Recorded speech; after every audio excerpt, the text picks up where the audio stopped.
last meal. Fry Street has lost many of its iconic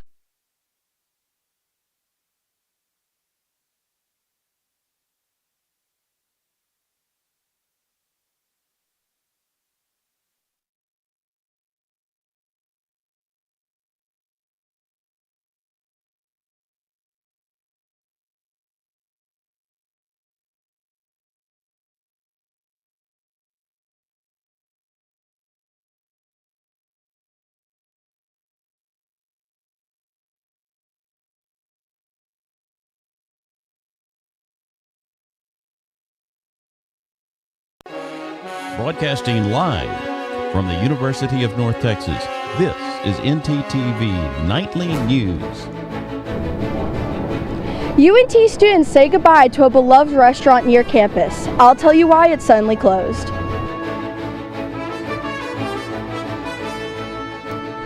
Screen time may be hurting you depending on the apps you use. We've got a closer look. A heroic principal tackles a would-be school shooter. We've got the incredible video.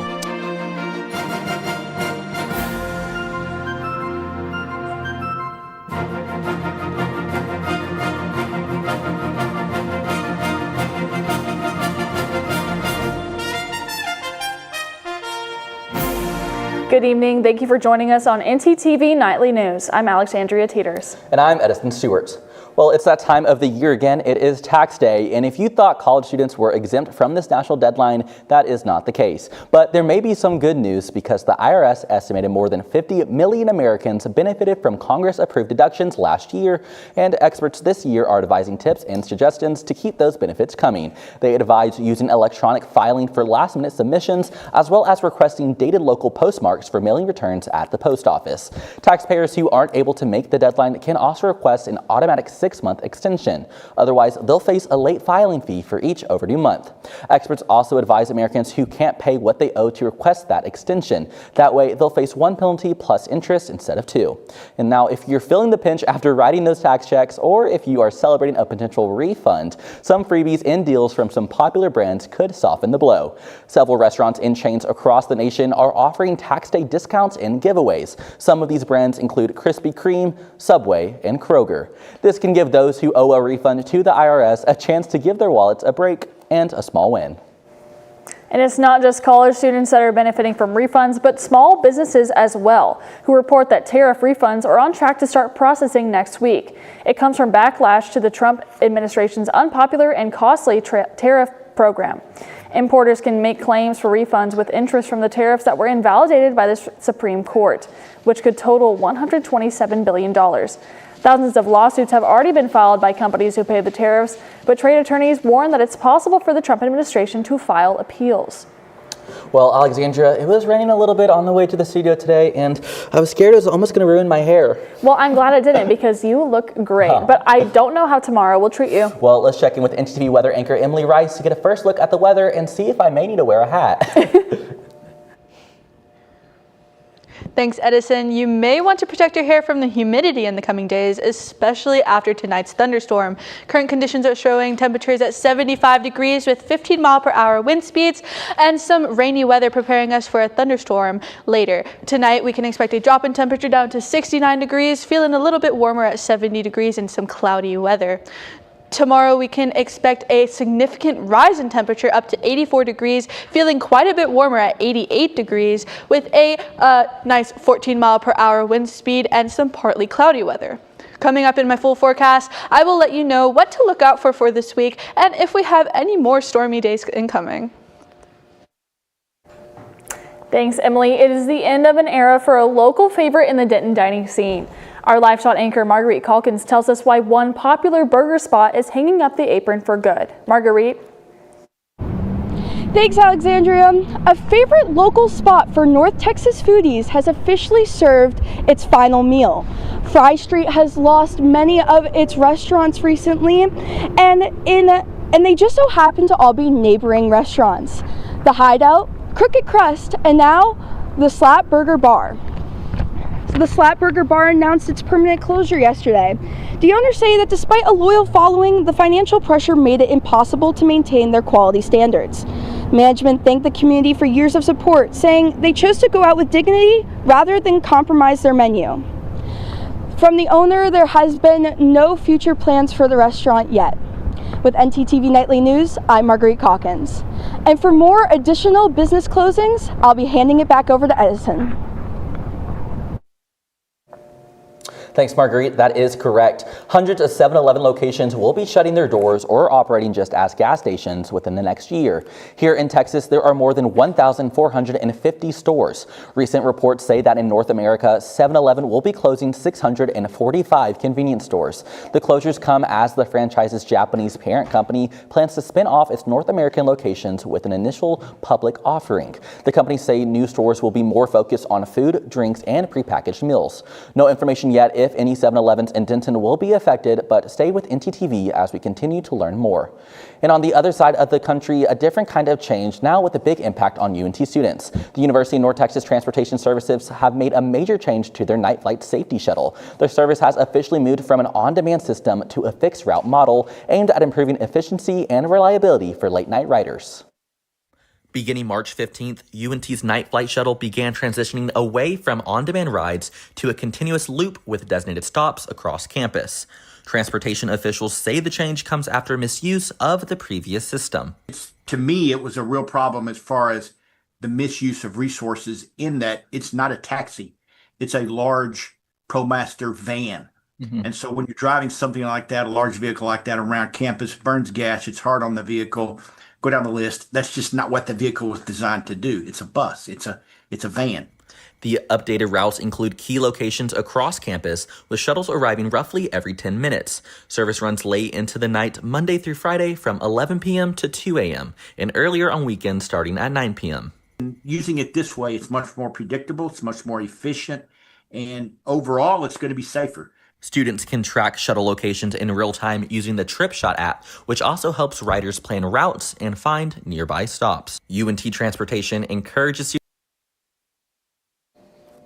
Director of Transportation Jim Kofi says this change is still in the trial period, but is set to be in full effect for the fall. For more information, students can visit transportation.unt.edu. If you're worried that too much screen time might be hurting you, we'll show you why it could be the apps that you're using.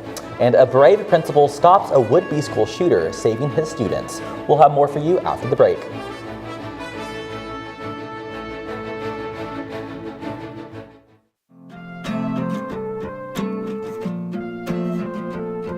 TRIO is a federally funded grant program. It was funded in the 60s and it supports student success and student retention. So we have a lounge, computer lab, free printing for our students. We also provide one-on-one advising services for our students, as well as career exploration and prep. Students who are eligible for TRIO include those who are first gen, low income, or have a disability. They just have to meet one of those three. There are many benefits to being in TRIO. Some of the general ones are the services we provide. The other benefits include creating a sense of community, a sense of belonging, and giving a safe space for students to come. Students can apply for our program by either coming in person and scanning a QR code, or they can also visit our webpage that has a direct link to our online application. And students need to know that we are here to help.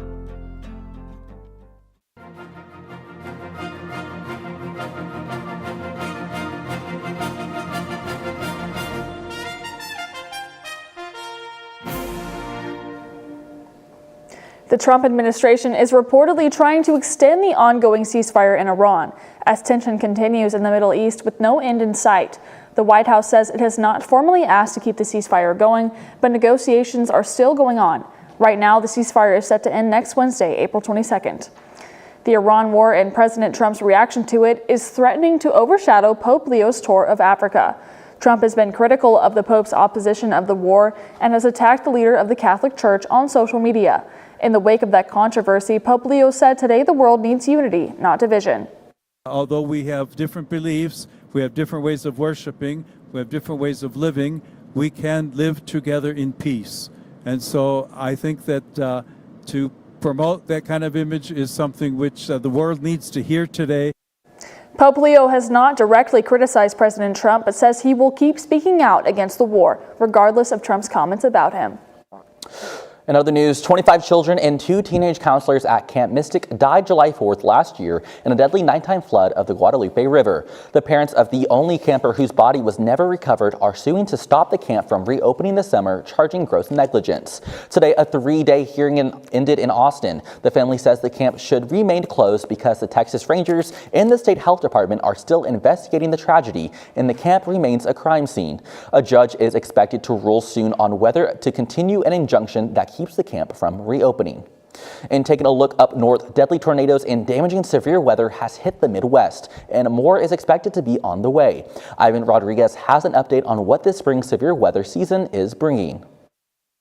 Severe storms are expected to fire up again Wednesday, with threats for large hail, damaging winds, and additional tornadoes stretching from Dallas to Chicago. In East Bristol, Wisconsin, people came together to quickly protect their damaged church before another round of storms begins. I haven't seen this much damage in Wisconsin in like a long time. I've never seen this much damage. Another serious concern in parts of the Great Lakes, flooding. Multiple rounds of rain are exacerbating flooding across parts of Michigan and Wisconsin, where rivers are already running high after one of the wettest starts to spring on record and recent snowmelt. Officials are asking people to adhere to warnings. If a road's closed, don't attempt to go past them. We had residents yesterday, one road was washed away, creating a sinkhole actually, and we had about 30 residents kind of wanted to get a closer look at it, and that ground could give away at any second. The storm threat is lower and less widespread on Thursday, contained to an area that stretches from the Ohio River Valley to New York. Friday is likely to be a more dangerous day, especially from Oklahoma to Iowa, where level 3 of 5 risk of severe storms are in place for more than 7 million people. Strong tornadoes, widespread damaging winds, and destructive hail are all on the table. I'm Ivan Rodriguez reporting. Well, it looks like down here in Texas, we may also be expecting some more severe storms as well. You know, it looks like it, but let's hope these April showers bring some May flowers. Let's talk weather with NTTV's Emily Rice. Emily?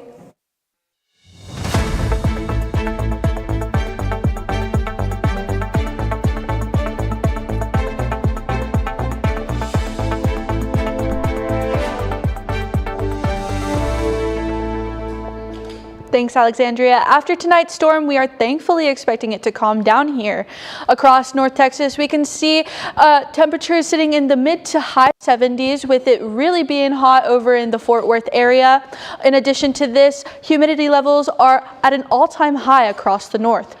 Across the state, we can see Louisiana hitting the heat with it hanging on over in cities like Austin, Houston, and Abilene over here. Into the rest of the week, we are expecting highs to really seesaw as we hit the rest of the week. The coolest temperature will be on Saturday. In addition, on Saturday, we are expecting some AM showers, as well as on Monday and Tuesday of next week. The weather is really pushing and pulling Texans around this week. Be sure to keep some rainy day plans in your back pocket. And with that, I'm Emily Rice on NTTV Nightly Weather. Thanks, Emily. It may rain here in Denton, but for one Senate hopeful, the skies are clear. Today, James Tallarico's campaign announced it raised more than $27 million in the first quarter of this year. That is a record for any Senate candidate in any state for the first quarter of the year. Tallarico is trying to become the first Democrat to win in a statewide race in Texas in over 30 years. He'll face the winner of next month's Republican Senate runoff, either John Cornyn or Ken Paxton. Today, we learned that former President George W. Bush donated the maximum amount of $5,000 to Cornyn's campaign. Mr. Bush has not been active in politics since he left office in 2009. The Paxton versus Cornyn runoff is set up for May 26th. When it comes to the time we all spend looking at screens, there are pros and cons. A new survey takes a look at how teens and their parents view the topic. Yadira Ovalle has more on teens and their screen time. Yadira? Thanks, Alexandria. A new Pew Research Center survey shows that teens tend to use TikTok and Instagram for the news, while they use Snapchat for direct messaging to stay social with their friends. One of the lead researchers says a big thing teens tend to get out of these sites is their connections to people. She also stated that they find people who share interests with them. These platforms are spaces that teens are able to express their creativity. This could be creating content like cooking videos, sharing their small businesses, and bringing exposure to the arts, like paintings, drawings, and music. This is also a way for them to stay connected to family and friends. But there are issues that parents have found with the amount of time their teens spend online. Parents say social media hurts rather than helps their teens with their lack of sleep, productivity, and mental health. When it comes to mental health, this is something that the teens and a parent can agree on because some teens say some platforms promote bullying and harassment. There are pros and cons to teens and how much they spend on their phone, but they could be being productive by promoting a small business or showing their creative minds. For NT Daily News, I'm Yadira Ovai. Well, thank you for that, Yadira. An Oklahoma principal stood up for his students in a very heroic way. A week ago at Pauls Valley High School, a former student entered the building with 2 semi-automatic weapons and aimed one at a student. Before the gunman could fire, Principal Kirk Moore rushed the gunman in order to restrain him and got shot in the process. But the shot to the leg didn't stop him as he was able to restrain the gunman until other help arrived. Shooter Victor Lee Hawkins is facing charges including unlawful carry, pointing a firearm, and a count of shooting with the intent to kill. Principal Kirk was flown to the hospital by helicopter, and although he is going through treatment, he stopped a situation that could have gone a lot worse. Major construction may cause more issues at Denton's overcrowded animal shelter. Hear what the city plans to do about it. And we take you to Denton's artistic side as we check out what's hidden in the nooks and crannies of our beloved city. I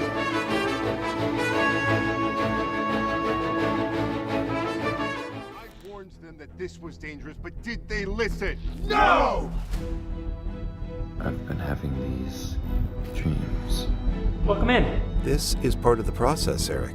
I only want what is best for you. You want me to go on and on with the program until there's nothing left of me. We are one now. Our goals are the same. No, they're not.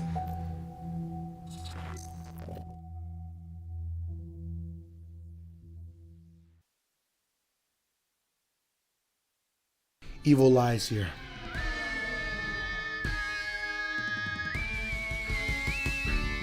Go, go, go, go, go, go, go, go, go, go!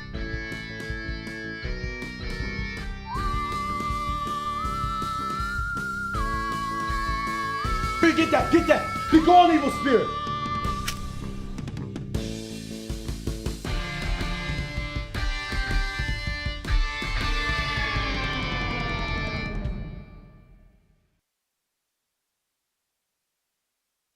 Good evening, my name is Amanda Hasbell and I'm joining you here today in the Union Parking Garage. Today we're going to be going over how to drive safely in the parking garage. Let's go see. Oh my god, this girl just got hit by a car. Let's go see what happened. Ma'am, are you okay?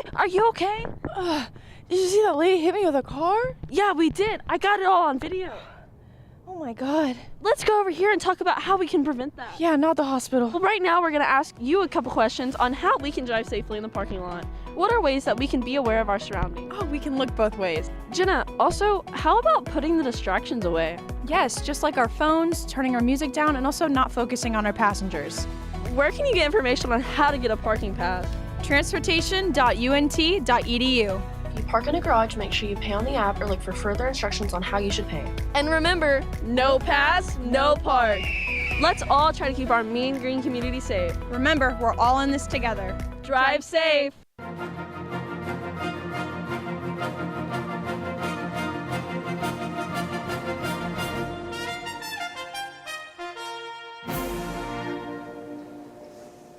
Health is one of the main parts of keeping a city thriving. Here in Denton, there's an annual health fair.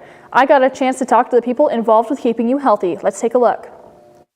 Health is crucial to keeping a city thriving. At the Denton Health Fair, the community can do anything from getting medical advice to giving blood. Shalon Brown, the rec center supervisor, says events like these help people out a lot. So many people don't have health insurance, and it provides us an opportunity to reach the community and let them know the resources that are available to them. 12.1% of Denton County residents are uninsured. They also have a higher life expectancy than the national average. Mayor Gerard Hudspeth says the fair is important to him because it keeps people safe. It really is about there's indicators and there's things that may show up before there's major issues. And so if you're not going to the doctor regularly or those sort of things, there may be some kind of something that's revealed here that then helps you address concerns. And so that to me is a really good service. The turnout is usually around 250 people. 42 vendors came this time for the event that was partnered with Delta Sigma Theta. President Shalonda Gordon Robinson says community service is the heart of their organization. Goes in tune with our 5 programmatic thrusts of economic development, educational development, physical and mental health, international involvement and awareness, as well as social action and political awareness. So we make sure that we are educating the community about all of those things in everything that we do.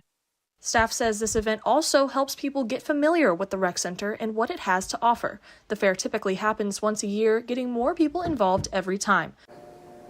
Denton is committed to keeping you healthy, and they are there to help you be too. And on the topic of Denton, Denton's population has more than doubled in the last 25 years, and with growth showing no signs of slowing, the city is having to adjust to increased demand. This includes animal services, which is working to increase capacity at its main facility. NTTV's Ian Cropper is live in the shelter with more. Ian, what all can you tell us? Thanks, guys. The Linda McNatt Animal Care and Adoption Center is the main facility and headquarters of Denton's Animal Services. And starting next month, it's going to be getting some big upgrades. I'm here with Director Nikki Sassness and her adorable friend, Alfred. Thank you guys so much for joining us. For starters, can you just tell me why the facility is being upgraded? Sure. So the facility was built in 2013. And since that time, the population of Denton has increased, our needs have increased, and we're addressing some functionality issues with the current facility. All right. What kinds of upgrades will you guys be getting? So in 2023, the community passed a bond, and part of the bond project had major goals of expanding the facility, increasing its functionality, and also addressing the HVAC issues that we've had with the current facility. All right. And what impact will construction have on facility operations? Well, the most significant impact will be during phase 2 and 3, and that will be to our capacity. So our capacity to house animals will be limited. We'll also lose access to our spay and neuter clinic during that time. And so to help mitigate those, we're really focusing on intake diversion and focusing on getting partnerships in place to be able to provide those services, and really working with marketing and communications to proactively communicate the changes in our level of service to the community. All right, and what impact will the new additions have? So the changes are going to be fantastic for our community. It'll help us achieve better quality of life for our animals. They'll have indoor-outdoor runs. The facility will have a lot more functionality. Our volunteers will have a dedicated space, and overall just better service for our animals and for our community. All right, and how long can we expect construction to last? So the first phase of construction will last about 12 months, and that'll be the building of the new addition. And then after that, we'll have phase 2 and 3, which will take about 6 months, and we'll expect to wrap up in November of 2027. All right, I'm a dog lover, so I could spend all day here, but that's all the time we have. From NTTV News, I'm Ian Cropper. Thanks, Ian. That was adorable. But animals need a helping hand no matter where they are. Every day, animals in crisis arrive at the Humane Society of North Texas Animal Shelter. A few days ago, a 6-week-old cat named Elmer was brought in by a Good Samaritan after being found stuck in a bucket of industrial adhesive. Covered from head to tail, he wasn't able to eat or drink and arrived extremely dehydrated. But there's good news. After extensive medical treatment, which included a lot of canola oil to remove the glue, Elmer is now recovering, regaining his strength and beginning to show his personality. The Humane Society says stories like Elmer's are a reminder that urgency, expertise, and compassion can turn crisis into hope. And people are drawing inspiration from some unexpected places. NTTV's Julianne Nguyen is here with a look at a quirky feature in this week's Eye of the Eagle. Julianne.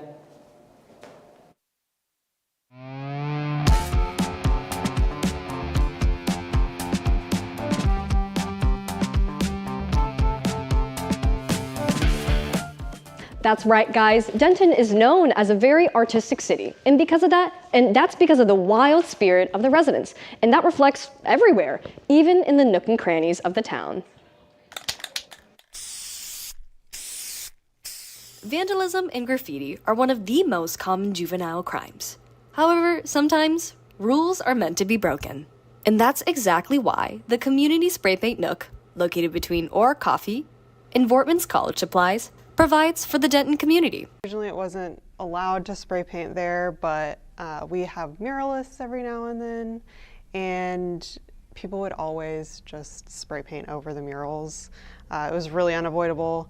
So we kind of had the idea to start the Spray Paint Nook just as a way to embrace that and give people the space that they were obviously craving.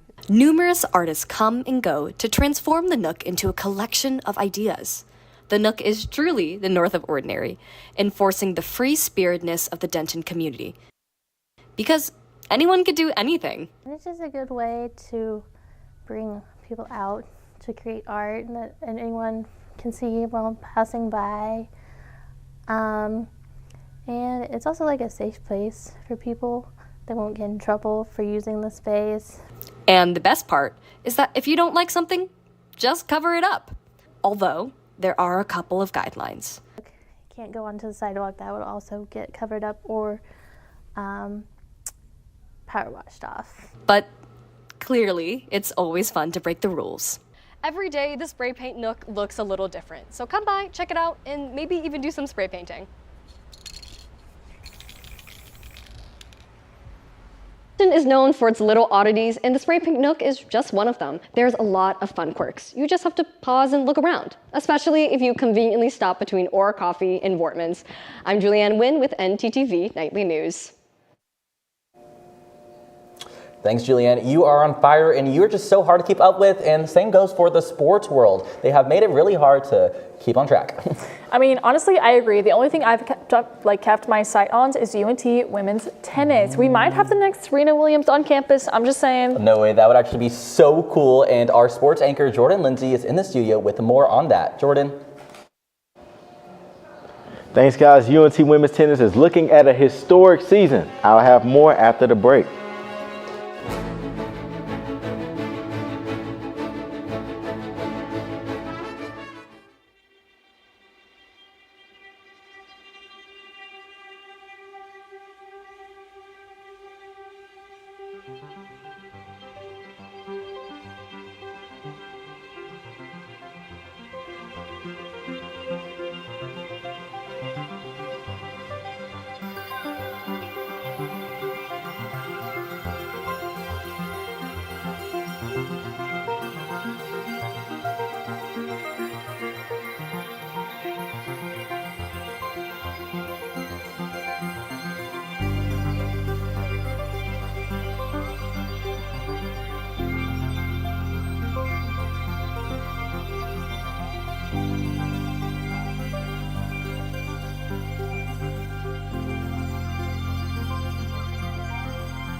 The UNT women's tennis team is having a historic season so far. The Mean Green compiled a record of 16-7, their highest win total since 2013. North Texas also set a program record with 12 home runs this year. The UNT women hope to continue this run tomorrow as they start the American Conference tournament play against Memphis. The NBA play-in tournament started last night with an exciting doubleheader. The first matchup was the Miami Heat versus the Charlotte Hornets. The game went into overtime where Charlotte came out on top 127-126. Hornets guard LaMelo Ball was the leading scorer with 30 points. Charlotte would play the winner of tonight's matchup between the Orlando Magic and the Philadelphia 76ers. The second matchup was out west between Portland Trail Blazers and the Phoenix Suns. Deni Avdija led Portland with 41 points and 12 assists in a nail-biter. The Trailblazers outlasted the Suns in a 114-110 victory. With the win, Blazers clinched the playoff spot with the 7th seed. Phoenix will now play the winner of tonight's matchup between the Golden State Warriors and the Los Angeles Clippers for a chance at the 8th seed. The official NBA playoffs will start Friday evening. With NTTV Sports, I'm Jordan Lindsay. Thanks, Jordan. It's a great day to honor veterans here in North Texas. Right now, many access points on I-35 in Denton County are shut down for the annual Medal of Honor motorcade. Over 550 public safety departed DFW Airport earlier this afternoon. The motorcade could stretch up to 9 miles long, and authorities are asking drivers to move to the right lanes when it approaches from behind. The annual motorcade escorts Congressional Medal of Honor recipients to its host city of Gainesville, 30 miles north of Denton. The Medal of Honor recognizes those who risk life above and beyond the call of duty and is the highest award for military valor in the U.S. Now, Alexandria, if I could, I would give you a medal for being such a great co-anchor and an even greater friend. Oh my gosh, I would give it to you too. Well, for the last time this spring semester, thanks for watching NTTV Wednesday Nightly News. Join us again tomorrow as well as this fall here on North Texas Television.